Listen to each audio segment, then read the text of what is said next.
What important for me. so what is your relationship with alcohol today? 2 years later, 40 I'm pounds I'm down. I'm more flexible now than I was. So it started with, okay, I'm not going to drink for 2 months, nothing, and then once I've done it, I ended up being 1 year and a half without even like touching alcohol. Probably it was like I didn't drink at all. Now I'm, of course, already not only proven to myself, but I understand the benefits. So I like to have a glass of wine if I'm in an environment that people are having a glass of wine. I will have a glass of wine. I will have maybe a sake when eating sushi, but I'm not going to intoxicate, to get drunk.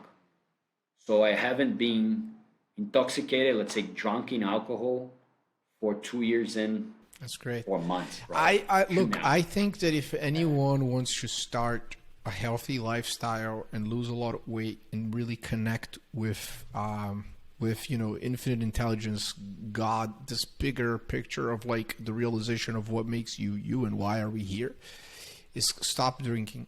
It is by far the number, at least for me, the number one habit trigger. Because when you drink more, you will do worse. You just make stupid decisions across the board. You might waste your energy, by, I don't know, having meaningless sex. You might waste your energy, and then you're tired the next day, and then you eat junk because, like, when you wake up and you got a little bit of a hangover, you crave something crunchy and salty or something really sweet, and you're not operating at your best. And for the type of work that we do, there's no room for that. And I think we are all aware of what excellence means and what excellence is and how much you have to work towards getting there.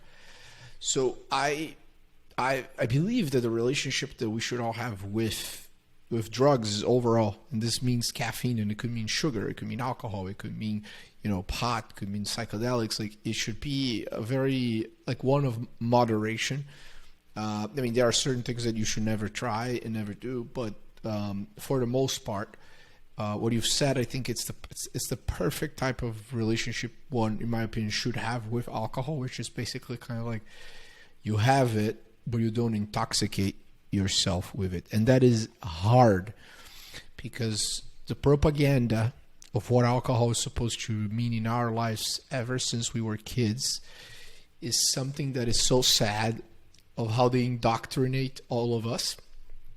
And of course, I think you and I believe in individual sovereignty and personal responsibility. But when you do the math, I'm like, oh, since you were 18, 17 until now, for how many weeks were you did not drink? And I recall, I was like, oh my God, I might have had a drink every single week for the last 12 years. I was like, Jesus. And I don't think we're supposed to live that way. And just it is like when you take it off and then you realize what that how much better. I do, again, I'm not radical to a point where I say it works for everyone. I think people are able to have a balance. Some people say it doesn't impact me that much. I'm able to continue to do, and I definitely admire those people. But for me specifically, individually speaking, the impact was so negative of the hangover, of these side effects, as you mentioned. Okay, you wake up, you don't feel motivated, and then you end up eating trash because you're feeling like shit, or the poor choices you made while you were drunk. uh, so that combination for me didn't work. So and after I stopped, I've I've ended up discovering all this other side. So for instance, like, there are things that happened with me, like, in the past 2 years, that you know I could describe before, that I was high, but I was sober as hell. So the what I felt like so, like, good at that moment, so, like, joyful, looked like I was like I took like MDMA. but it was not like that. I was high as fuck of sobriety. That's great. No, I I don't know think how the to describe yogis they and talk a lot about that, and I have felt that. and I felt that only after I stopped. Like it was impressive because it was like this, like biking. I started cycling. I was like biking, and then I was like at Campos do Jordão, and I was like looking at the mountain, and then I saw the sun in a specific way. I was like, fuck, and then I even cried. I was like, oh, this is so amazing. Like, look at life. And I was like sober, just cycling. And I had this effect many times last year. And for me, shows this evidence that you mentioned, like how you can be more connected, you can be better, more aware of the present when you have less interference with not only, I would say, alcohol, but also the thoughts, the noise, anxiety. So drugs in your own mind, take this can disconnect you from this process as well. Not only like alcohol, but and Yeah, food I mean, because as food well. in many ways, they're also a drug, right? Like there is that moment you're craving something warm, crunchy. It's just be craving a pizza, right? Like you want like a nice little and then every time you eat these types of food, I almost feel like I put my body into this weird coma. You go to a different stage that is not really productive. But what you're talking about, before moving to Miami, I spent about 3 weeks as I was transitioning in Muir Woods, and the energy of the redwoods. But that's the energy of any forest, any nature, right? Like, and every day I would go fully fasted on a long hike in the woods, and I have gotten some very interesting highs and semi like hallucinogenic like experiences with no drugs. And that was it's amazing because I think that once people realize they don't need drugs to get high on life, I think it can be very powerful. It does take time, and it's a process, and it's not like, all right, like now I'm going on my hike and it's gonna happen. There are a combination of things for that to happen, but I completely understand what you're talking about. I have also cried by myself in nature, or just feeling the ecstasy of life, and it's different, right? It's difficult to understand how to describe that for someone. But for me, I was walking, and I just felt like sitting in, like, looking at this waterfall, and I sat there. And what felt like 20 minutes were actually almost 3 hours. And I didn't really you kind of lose consciousness of like what's the time and space, and you're just there fully integrated. It's quite interesting.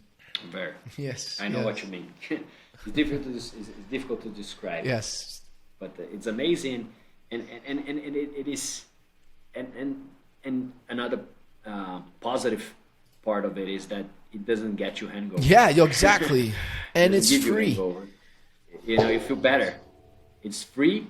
You feel great, and it's actually longer, the effect, as you mentioned. So you've probably felt it for 3 hours when you're there, but the effect that it had on your mind lasted probably like 1 or 2 or 3, 4 days, that you felt like you felt re-energized by the process. And it needs to be a sustainable process as well. I think that when there's that Indian yogi guru, Sadhguru, that guy, Sadhguru. Have you heard of him? Yeah, I've heard about it.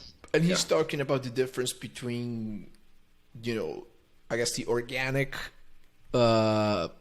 realization when you open up your pineal gland and you do feel this deep connection with nature and God, versus, for instance, trying that through psilocybin, mushrooms or ayahuasca or any of these things. And then what he says, and he compares, is basically kind of like, if you do take these drugs, it's as if for one day you haven't, you're a billionaire.